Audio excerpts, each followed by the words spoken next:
Hey, Bankless Nation. Today I'm talking with three members of Klima DAO. Klima is a fork off of Olympus DAO, which is a treasury-backed algo stablecoin. But Klima has repurposed that same model to help sequester carbon out of the environment. And this is a climate-focused DAO that is generating a currency that is backed by carbon credits. So it's one part offering financial exposure to carbon credits, which have been a fantastically performing asset in 2020. And from what I've gathered, this is an asset that as carbon gets more and more expensive, which the trend is that it does get more and more expensive, this treasury asset by Klima DAO also in theory would go up in value. This project is tackling the idea of making carbon production extremely expensive while also allowing nonprofits or companies that actually sequester carbon and actually earn carbon credits that make them more valuable, right? So it's just net positive in the sense that it disincentivizes carbon production and incentivizes carbon sequestering.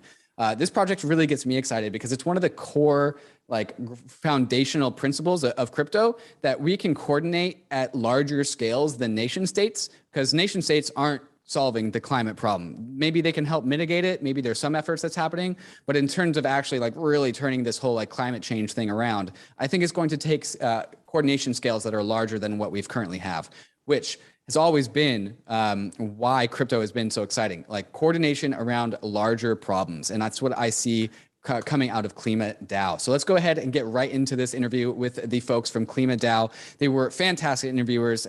They're all anonymous, so there's only my face that you're going to see, but you're going to see their little avatars light up when they speak. And then if you're watching on the podcast, don't even worry about that. And overall, they were fantastic guests, very hard hitting, very precise in their speech. So they were just lovely to interview. So let's go ahead and get right into that interview. But first, a moment to talk about some of these fantastic sponsors that make the show possible.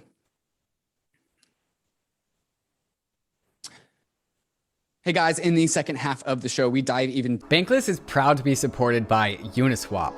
Uniswap is a new paradigm in asset exchange infrastructure. Instead of a cumbersome order book system where trades are matched with other humans, Uniswap is an autonomous piece of software on Ethereum, which is what Ryan and I call a money robot. No human counterparties or centralized intermediaries, just autonomous code on Ethereum. Input the token you want to sell and receive the token you want to buy. Something brand new in the Uniswap ecosystem is the Uniswap Grants program is now accepting applications for grants. We have been saying this for a while and we'll say it again. DAOs have money and they are in need of labor. If you think that you have something to contribute to the Uniswap DAO, apply for a grant to Uniswap. Just look at the size of the Uniswap treasury. It's almost $3 billion. This mountain of capital is looking for labor. Do you have something of value to contribute to the Uniswap DAO? No matter how big or small your idea is, you can apply for a uni grant at unigrants.org and help steer Uniswap in the direction that you think it should go. That's exactly what we did to get Uniswap to be a sponsor for Bankless, and you can do the same for your project. Thank you, Uniswap, for sponsoring Bankless. Balancer is a powerful platform for flexible automated market makers. Typical AMMs just have two tokens inside of one liquidity pool, which can lead to fractured liquidity across the many pairs in DeFi. With Balancer, you can access the full power of multiple tokens inside of one single AMM, which unlocks an entirely new playing field of possibility. This makes Balancer an awesome building block for so many different use cases. Balancer pools can make asset indices, but instead of paying fees to portfolio managers, Balancer lets you collect the fees from traders who use your portfolio for liquidity. Additionally, Balancer smart pools can be programmed to have properties that change according to predetermined rules, such as changing the swap fee based on market conditions, or even liquidity bootstrapping pools, which can help you launch and distribute your token with day one liquidity. At Bankless, we use a liquidity bootstrapping pool to sell our BAP t-shirts to much success.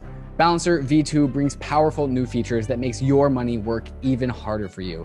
In V2, idle tokens are capable of generating yield in DeFi without sacrificing liquidity in the pool using Balancer's asset managers. Balancer's vault architecture lets you trade between Balancer pools at a fraction of the cost versus trading on other platforms. Balancer's mission is to become the primary source of liquidity in DeFi by providing the most flexible and powerful platform for asset management and decentralized exchange. Dive into the Balancer pools at app.balancer.fi. All right, Bankless Nation, I am here with three team members from Klima DAO, which is a carbon-backed digital currency and algorithmic climate protocol. And today we are going to find out what the hell that means and more about what Klima DAO actually is. So guys, you guys want to take turns introducing yourselves, starting with Dionysus? Cheers, David. Great to be here. So yes, I'm Dionysus. I have a background in carbon markets and in the environmental field, ranging from project development and ecosystem restoration, remote sensing technologies, etc. And been a big fan of DeFi over the years, and luckily hooked up with the right people to help make Klima happen. So that's me. Fantastic. Archimedes, how about you? Yeah, great to be here. Thanks, David, for having us. I'm mostly an engineer. I've built everything from MVP to production grade stuff in all sorts of fields in DeFi under a number of names. And so really stoked to be working on something too. And I also have a background in carbon markets and building ecosystems in that space too. Fantastic. And I'm going to try and not butcher this name, but here it goes. Oxylos. Yeah. How was that? And then also tell me about yourself. That was great.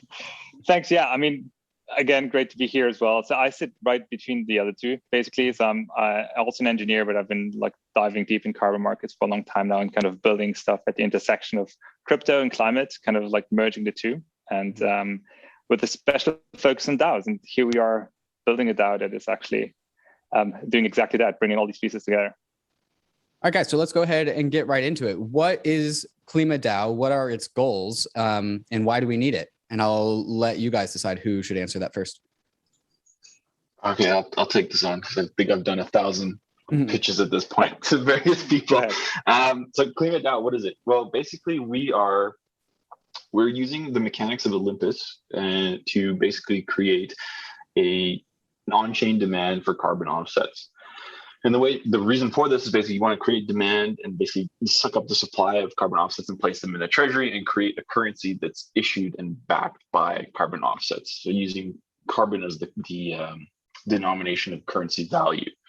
And why do we need this? Well, there's a number of reasons why we need this, but primarily it's to drive the price of carbon up and basically to create pressure on individuals, corporations, everybody who are basically purchasing offsets to actually do something about their footprint instead of buying their way out of it. Okay, so I'm going to interrupt you guys and just check my understanding every now and then. And so my understanding is that there are these carbon credits out there. Carbon credits are not anything to do with crypto. They are, credits generated by government policy to allow some sort of free market to help manage the control of carbon. And you guys are trying to capture and hoard as much carbon credits as possible using a fork of Olympus DAO. And the idea is that if you generate a currency that is backed by these carbon credits, the carbon credit treasury grows and grows and grows, which is kind of like a pseudo way to sequester carbon from the world by hoarding carbon credits using crypto tools. Is that right? It's pretty close. It's basically, there's a difference, right? Because you're touching carbon credits. So there's a difference between the compliance market, which you just mentioned, which is governments that give out the right to pollute, which are also called emission allowances, and then what are called carbon offsets, which are generally carbon projects which actually plant trees or renewable energy projects that are created and then audited by third-party standards, and then create these carbon offsets, which are not really government controlled. But so that's called the voluntary carbon market.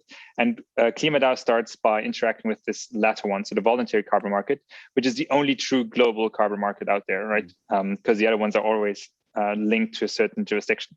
So we start off with the voluntary carbon market. So this is like an opt-in market. No one is forcing companies, but they just do it of their own incentives, just to be good entities in the world.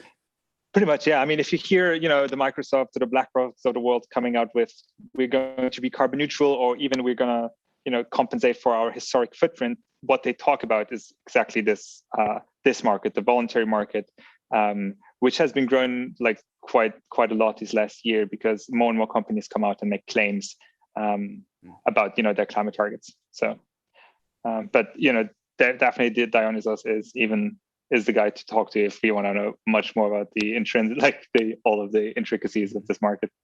Totally. Yeah, Archimedes, Dionysus, you guys have anything to add?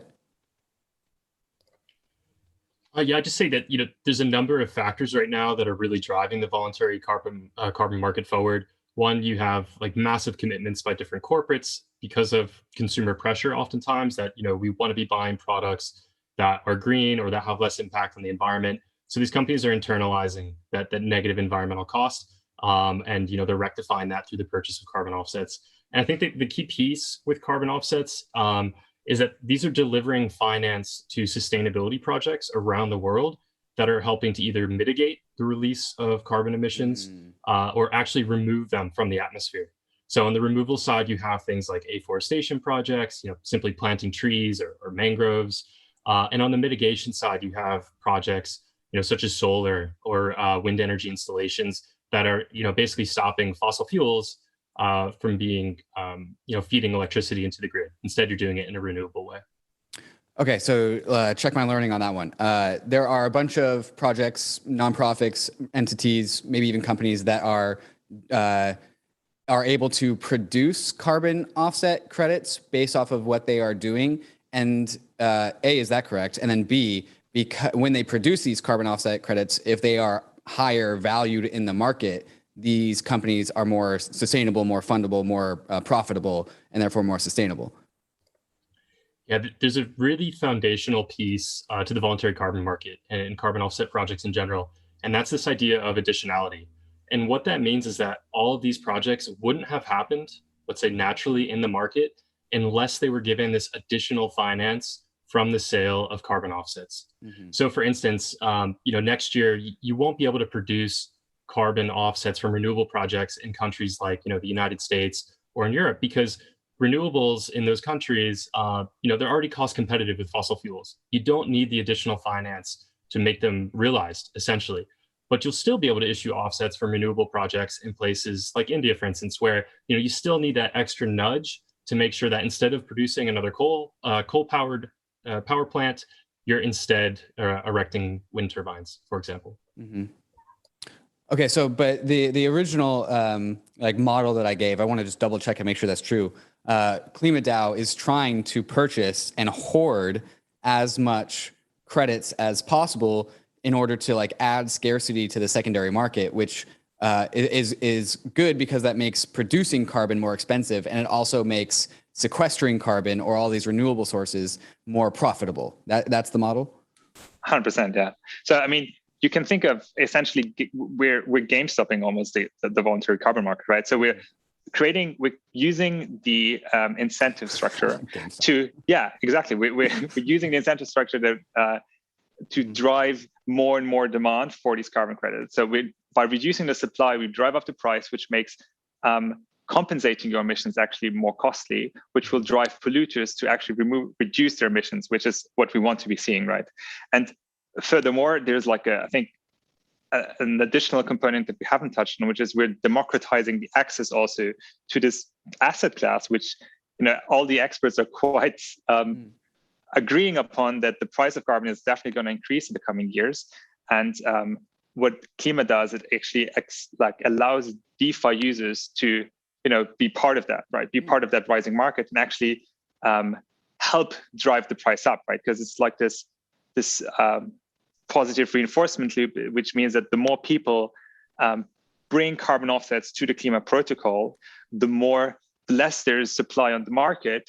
So the intrinsic value of the treasury grows, which we're basically contributing to the price of it actually increasing. So I think this is the most powerful component of it, actually.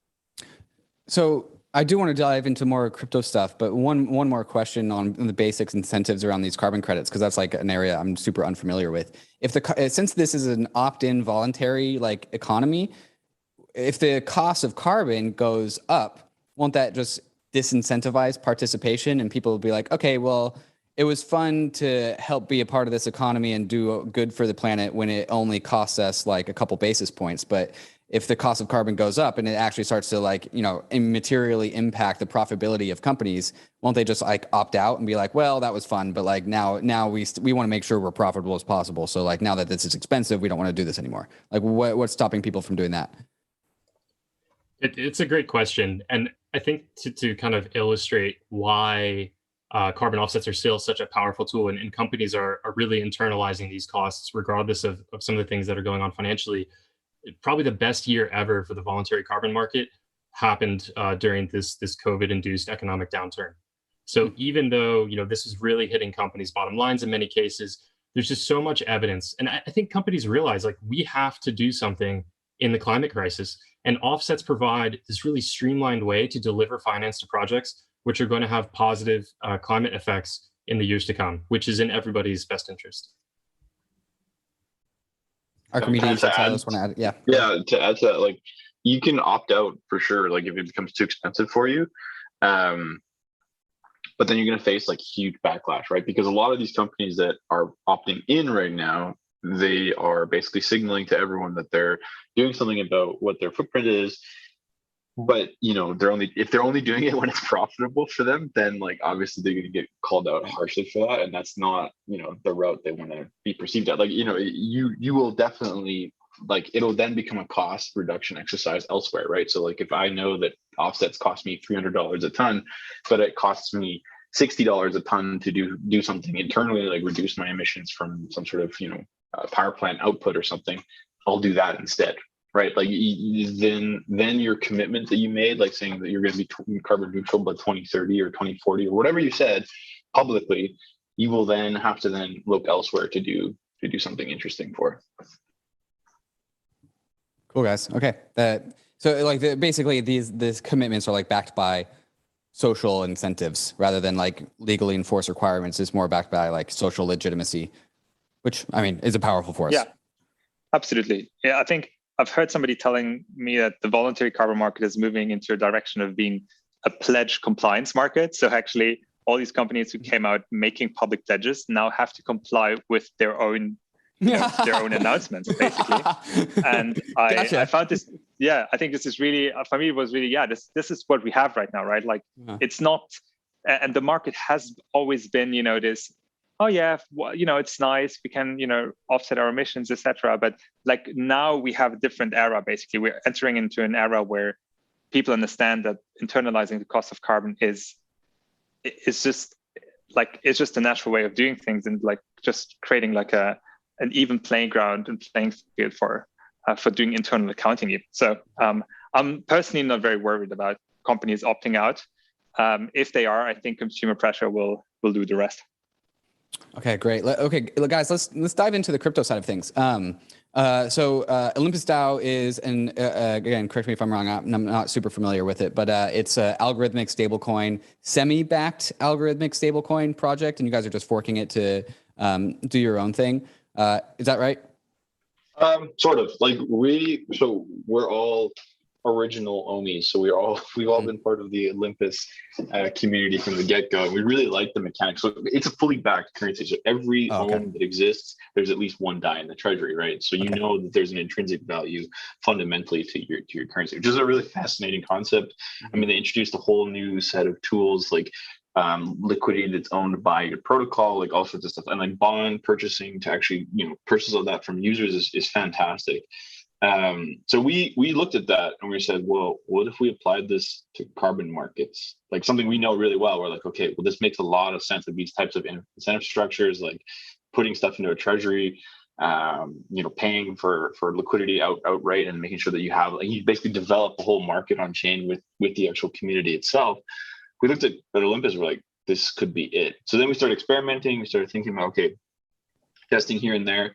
And then we approached them and said, can we do it? Can we use your contract and do so? And from the get-go, it's been a collaborative effort with them. Like, we didn't want to just be seen as a fork who took their idea and kind of moved things on. We wanted to be seen as like a improvement. Like we're kind of advancing the tech. Like I myself contributed quite early to a lot of the tech that happened at Olympus, a lot of the design decisions that happened.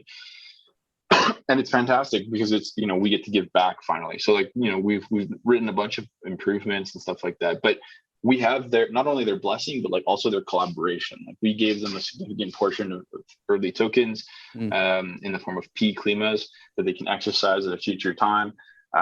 Basically saying like, look, in the future, we want to work together and we want to make sure that we can build something really cool. We even explored the idea of like joint bonds, like Ohm Klima bonds, where you have DAI exposure for Klima users, and then you have carbon exposure for Ohm users, stuff like that.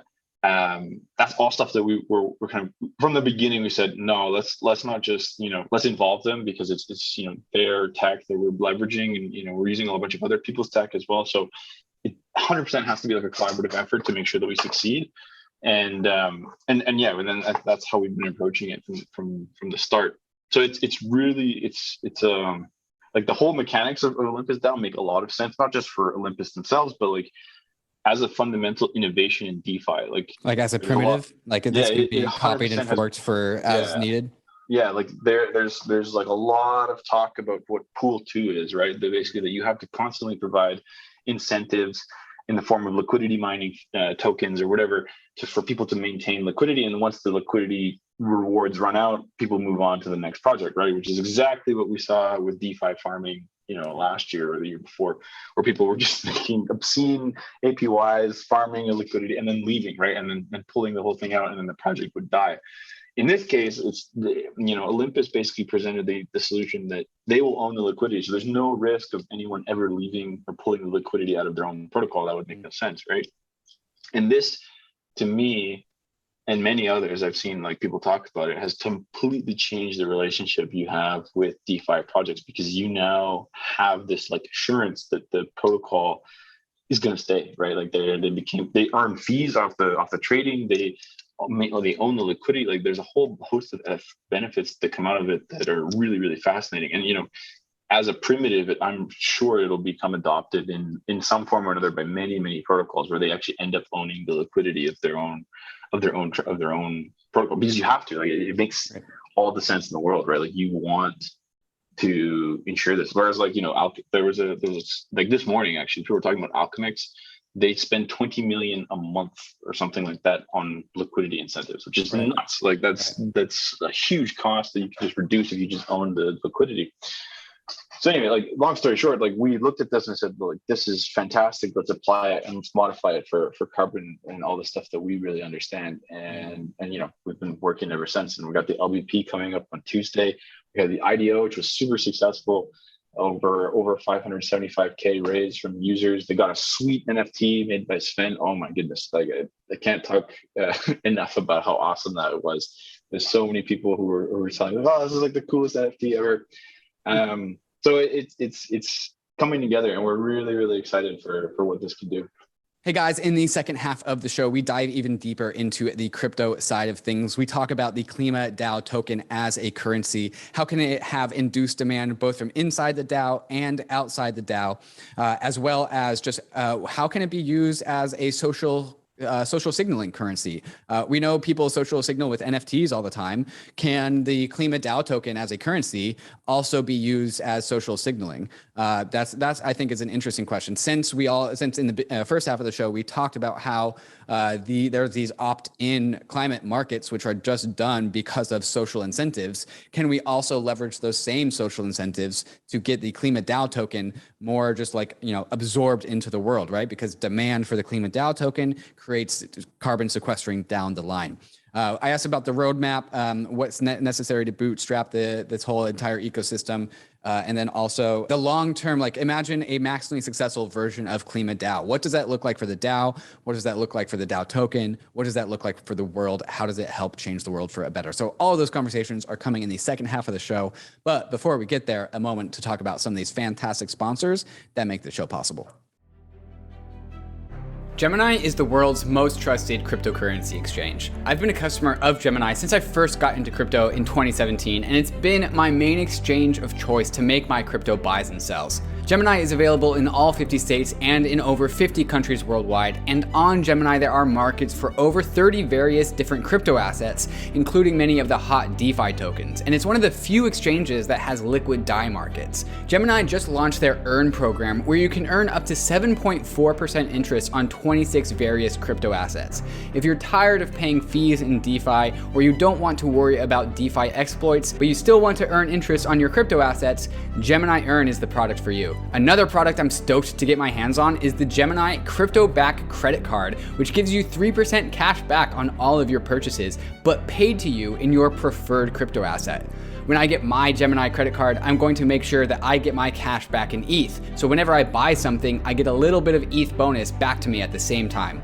You can open up a free account in under 3 minutes at gemini.com/gobankless. And if you trade more than $100 within the first 30 days after sign up, you'll be gifted a free $15 Bitcoin bonus. Check them out at gemini.com/gobankless.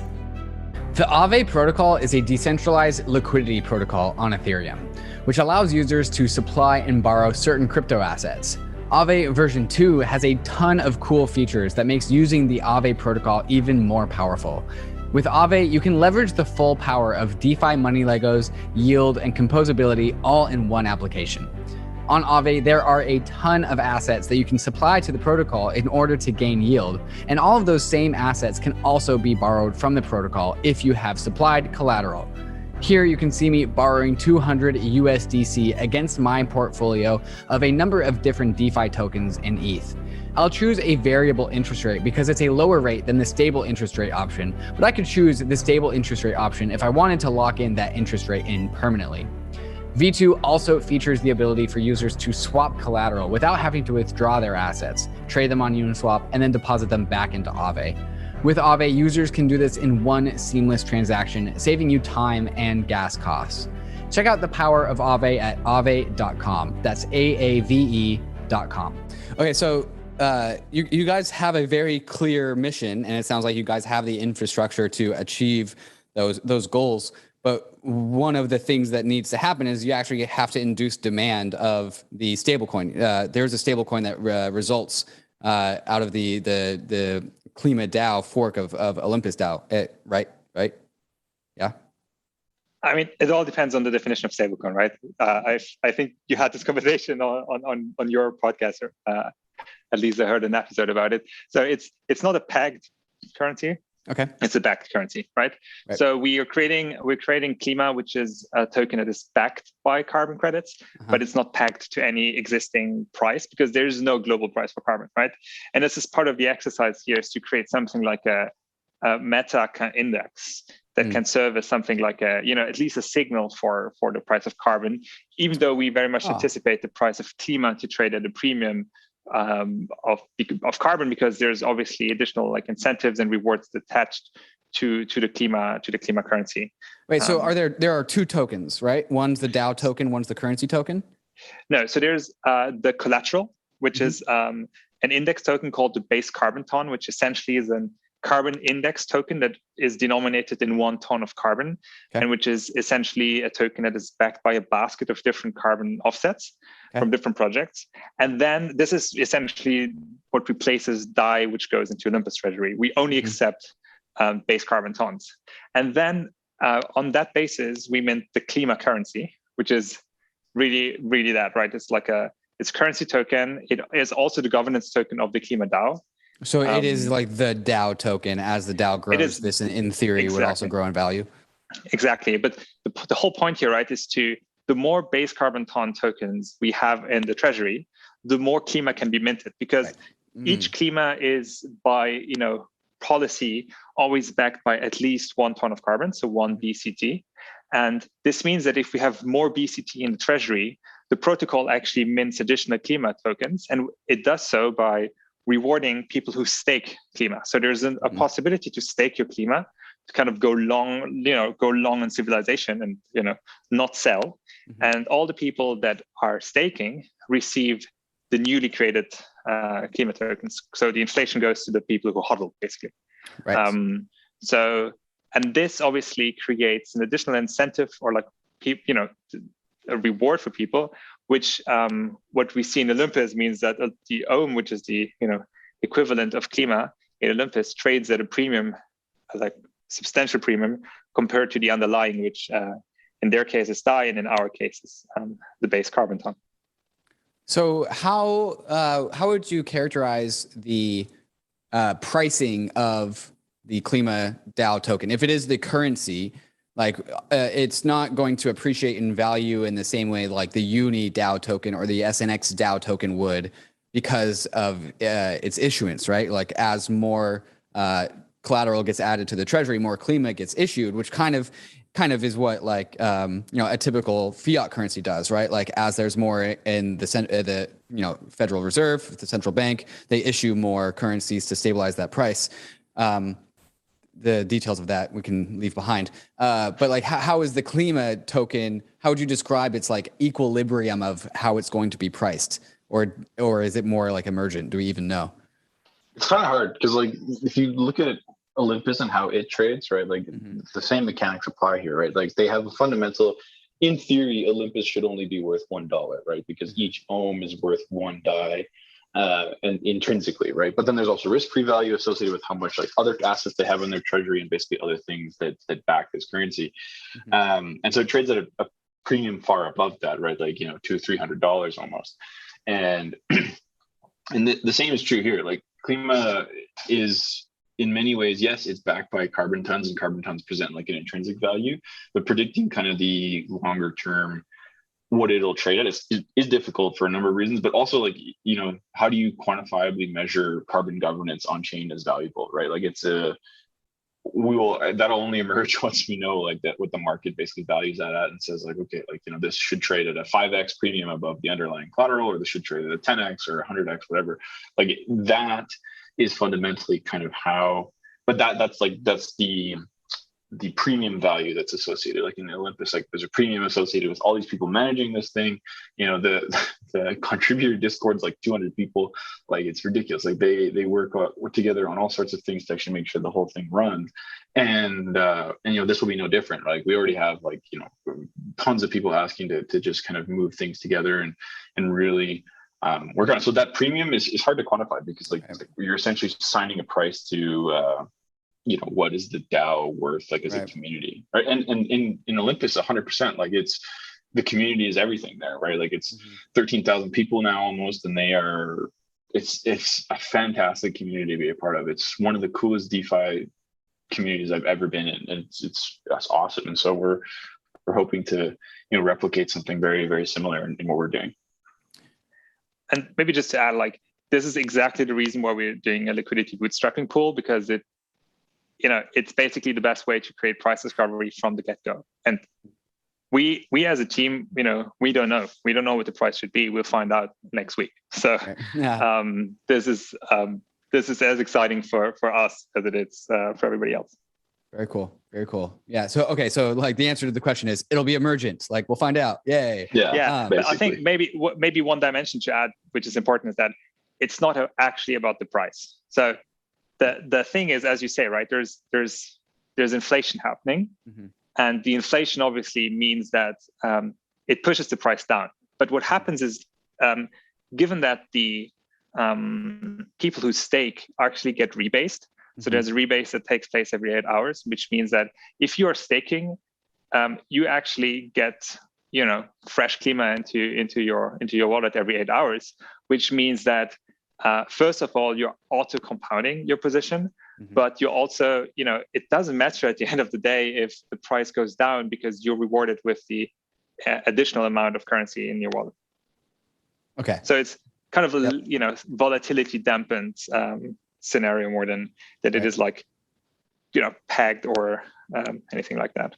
So how do you induce demand into the Klima token? Like if it is a currency, like the treasury of Klima DAO sequestering carbon credits from the voluntary markets, that will be easier if you can induce demand into the Klima token. Is there a plan to like induce demand somehow?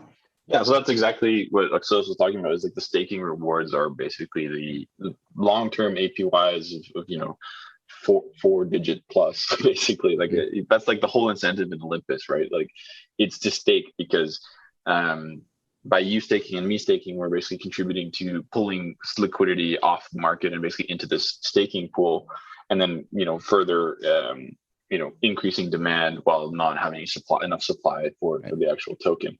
And Klima basically operates in exactly the same way. Like it's entirely designed to do so. And once you have that, you basically, because if you look at stats, just like raw stats from Olympus, for instance, 85% of people are staking. 15% actually exists on the open market or in various pools for whatever people are doing. So there's actually not a whole lot to purchase. which means that, the purchasing power every time someone does is always increasing and pushing price up. And the same is true here. Like, we want to incentivize staking under the same rewards to basically make sure that you have this incentive to hold for as long as possible. Mm-hmm. So, okay. So here's my concern with that. And this is like a model, almost all, I think every single crypto asset largely operates on the same, every single crypto asset is a Ponzi game. Bitcoin started the Ponzi game. There's 21 million units because they're incentive to hold, because they're scarce, that people hold them, and then the price goes up because people hoard them. And then at some point people start to sell because it's a Ponzi game. Meaningfully different from a Ponzi scheme, which is that somebody's actually going to rug pull. No one rug pulls with Bitcoin. It's a Ponzi game that we're all playing. And one of the big criticisms that I've heard about algorithmic stablecoins, of which I know Olympus DAO is not, but and therefore Klima DAO is also not. But one of the big criticisms of algorithmic stablecoins is that there's this, they are a Ponzi game with too short of a loop, right? And so when I ask how do you guys induce demand, there's internal demand, which is what you guys have just illustrated, but there's also external demand. And that external demand in my mind is what makes these things long-term sustainable. Because if you have value capture going to all these people who are staking, and by that, you are incentivizing people to buy off the secondary market in order to stake, in order to capture value, it turns it into a Ponzi game. Because the more people that participate, if you got in first, and if you got in earlier than everyone else, it turns into a game of chicken as all right, are you going to sell? Are you going to sell? Who's going to sell first? And it turns into the price can only go up so much before people start to all collectively, tap out and play chicken, and then they sell all their profits. And then it turns in, while it was reflexive on the way up, it might be reflexive on the way down. Have you guys thought about this? Yeah, this is one of my favorite points to talk about, the forever Ponzi game idea. Because rightfully so, exactly as you described, we're all just playing a Ponzi game, and who's ever selling first is kind of on the way up. That being said, things are a little bit different. Yeah, it may appear as a Ponzi on the outside in the case of Olympus and Klima, because stakers are getting perpetually rewarded for what, but what's underpinning the entire thing is bonds. So bonds in the form of basically, I come with a certain amount of currency, I pay for Klimas at a discount, and in exchange, I get Klimas after a certain period of time, or I get ohms after a certain period of time. So what ends up happening is you have this mechanic called 1-1, or basically where I bond and someone else bonds, and then staking is considered a 3-3, basically the game theory mechanic that revolves around that. And selling is considered a -3 action, right? So if we both sell -3, the protocol basically dwindles as a result, and there's no positive income there, loop there. So what ends up happening is bonds basically take this whole thing away, and that's not where so the stakers aren't just getting rewarded for the sake of staking. They're not just, these rewards aren't getting generated out of thin air. They're getting generated out of bonds. And so bonds basically trade at a premium slightly below the market. And what that really is, it's the protocol paying users for particular things in exchange for assets. So in the case of Olympus, they pay users for DAI at a discount off the market and say, we'll give you ohms, but give us DAI so we can put it in our treasury. And so let's say ohm is trading for $300 and they offer a 10% discount. That means that person can buy, they can buy it for $270 from the protocol, and after 5 days they'll have the ohm. So what that really does is it gives the treasury $270 to then issue 270 more ohm. So they actually purchased DAI at a discount from the user. And the user is basically, this is how the whole idea of intrinsic treasury value and risk-free value emerges as well. Is basically over time. So intrinsic value is fundamentally the idea that 1 ohm is worth 1 DAI. In the case of Klima, it's 1 Klima is worth 1 base carbon ton. Over time, you then basically have this, the more people purchase bonds, you have this over collateralization that kind of occurs.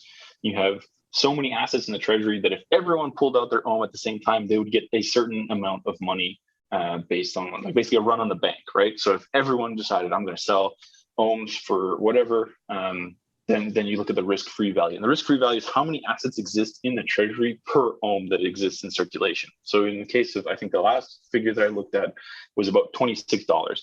meaning that for every ohm that exists, there's 26 assets that back it.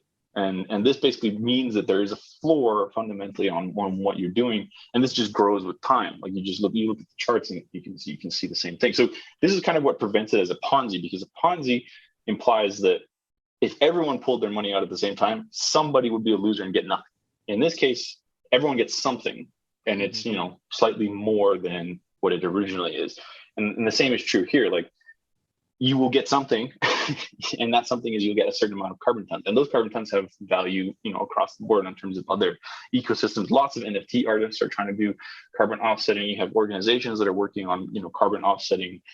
Bitcoin as a protocol. Like there's a whole host of things that are emerging on chain. Very recently, like this year, almost like January was kind of like the really the kickstart for a lot of this, and it's growing with time. Like you have more and more people who are working on all sorts of things. So in the same instance, while it may appear as a Ponzi on the outside, what it really is you have to look at the risk-free value of the treasury. And once you understand that, then you say, okay, my Klima trades at this much, I can get this many tons if something bad happens. And fundamentally, there is no chance of you ever being on the losing end of a Ponzi. Because on a Ponzi, like there's a very real chance that you end up with nothing, right? Like, and that's not the case in Olympus DAO or Klima. But I would agree with your point, like creating external demand for this is obviously like our long-term goal, right? And it's certainly increasing the resilience of the whole system, right? And we can see this like very much playing into like the other happy DeFi protocols that are all out there. And, I can't wait to get a loan out of, my Klima tokens at like Aave or whatever, or, use it as collateral in MakerDAO or, you name it. So I think at the beginning, right, we're here to, prove a point. We're here to establish a new currency that is backed by something that we actually care about and that actually has real impact on our planet. And if we can turn this into a sustainable model, we can adjust the staking rewards, and this has happened in Olympus DAO as well. So this is a protocol that has very much the control over their financial or like the monetary policy, and we can tweak it to be functioning on different levels, and achieving different objectives, and going more towards stability and in the long run, while maybe we want to incentivize as many carbon tons to be locked up in the protocol at the beginning. So getting Klima into other protocols as quickly as possible.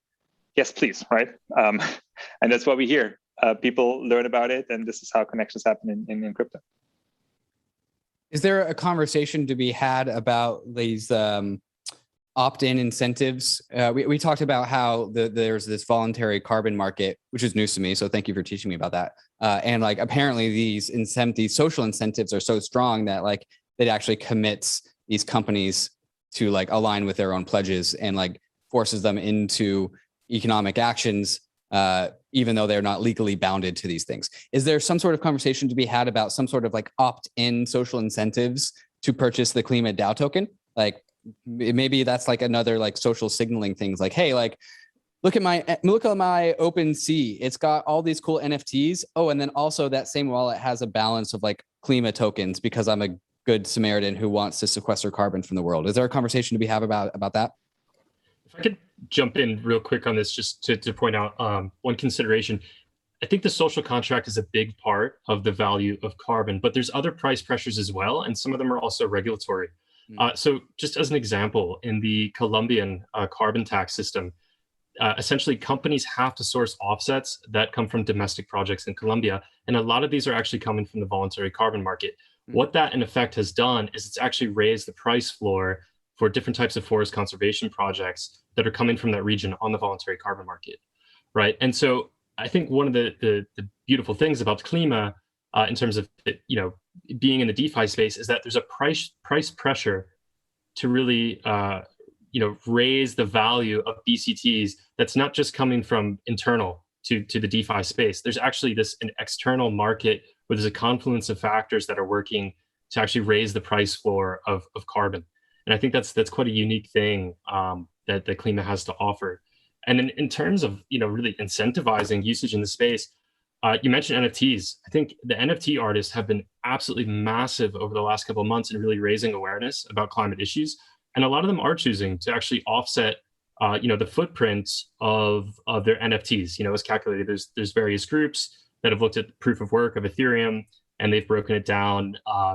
Thinking of groups like Carbon FYI, Throw etc. CO2can also did work in this space, and essentially they are just saying, okay, we're producing all these things. Let's take care of the carbon footprint, and a lot of their audience really appreciates that as well. And so then this leads us to say, okay, where else can Klima be integrated, right? I think there's huge potential that if we're talking about building this next generation financial infrastructure, let's do it from the beginning with the planet in mind. And that's really the opportunity here, is that because we're building this token in the DeFi space that's backed by carbon, we can really easily integrate this carbon infrastructure. The dream would be Aave or other platforms like this, but you can really see where the potential is there. Totally. But I like the idea of like having it as like a signaling kind of thing, right? I totally agree with you. I think public blockchains have this strong power of actually, I think climate actions should be the status symbol of the 21st century, and this gives us all the tools to do that. Very cool. So guys, tell me about the roadmap. What's next? So short term, we had IDO was a few weeks ago. Short term, we got the LBP coming up Tuesday. It's going to be a 3-day event, 14th to 17th. IDO initial Discord offering. So basically everyone that was in Discord was people had a chance to purchase an NFT that gives them a claim to Klimas that get airdropped to them later. And then they got a cool NFT out of it, but also they get tokens at an early price. And this also in turn basically allows us to bootstrap the liquidity bootstrapping pool, because that requires which was the LBP. This is a balancer liquidity bootstrapping pool, which Bankless listeners will remember. That's how we sold our t-shirts once upon a time. Yeah, exactly. Cool, yeah. Same concept. And we're working with Alchemist and the Copper launch team to make sure that goes out smoothly. So that's the next short-term thing. After that, like once we have all that done and squared away, it's going to be launch of the protocol. So we've been live on testnet since like June. So people can already test it on Matic Mumbai if you want to. Just ping me, I'll send you some tokens. It's super easy. Nice. And then so then we'll basically launch the entire protocol on Matic, like mainnet. So this is how old I am. I remember it as Matic, not Polygon. It has been a while. Yeah. It's a habit that I cannot. Hopefully you bought some Matic at the time. Yeah. Believe me, that was like the biggest regret. I bought enough that I was like, oh, like I'll never have to like worry about deploying contracts ever again. I never really saw it as like a financial asset. Financial asset. I was like, oh, this is just really cool. I could use it. So this is my engineer coming out. But so then Matic mainnet is coming out, and then that's where everything's ready to go. And then we'll have, staking will be live on day one, bonds will be live on day one. So the whole protocol goes up and running at the same time. Whereas Olympus, they basically released the token first, and then they released everything that they were working on. We have the benefit of basically being able to do all of that at once because it's already been built, and we're working on like a number of other things. So like CO2can, for instance, is building a permissionless carbon bridge. That's almost ready. And that's like that'll be deployed as well. So people will be able to bring their tonnage from Vera on themselves, or they can have someone do it for them. Like there's a whole bunch of routes there that we can help people move their stuff on chain and basically benefit from all the crazy stuff that's happening in DeFi.